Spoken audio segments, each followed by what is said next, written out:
musique a une influence importante dans ma pratique. La musique classique, j'en ai joué quelques années, mais c'est surtout la musique punk rock qui a été déterminante sur la personne que je suis, mais également dans ma pratique. Pour diverses raisons, au niveau esthétique, mais au niveau politique, au niveau social, au niveau humain, ça a permis de me former, de découvrir le monde, de m'éduquer. Et il y a toute une communauté qui est tournée autour de ça.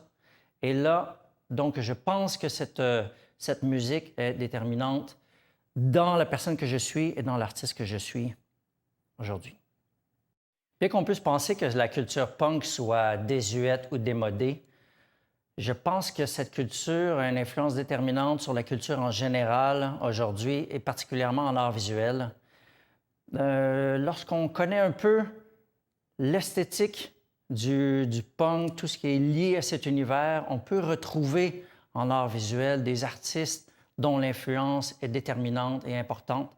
Et c'est pour cette raison qu'on parle aujourd'hui de l'art spunk, parce que, à mon avis, c'est un des mouvements artistiques les plus importants du 21e siècle.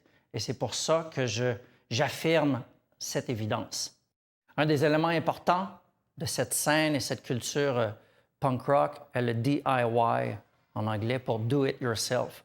Donc, de faire soi-même les choses, faire soi-même sa musique, ses vêtements, sa culture.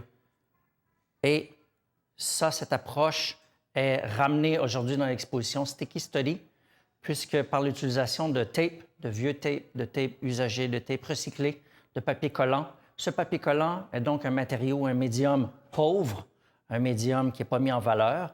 Et ici, aujourd'hui, je le mets en valeur en faisant de nouvelles compositions. Dans le hall, en ce moment, on retrouve une batterie accrochée au mur.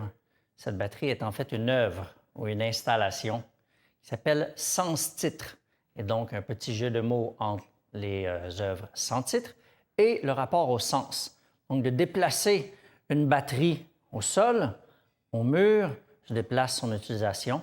Donc, c'est plus juste une batterie sur laquelle on joue, mais c'est également une œuvre, une installation, et ça s'inscrit dans l'histoire de l'art dès la création donc des premiers ready-made.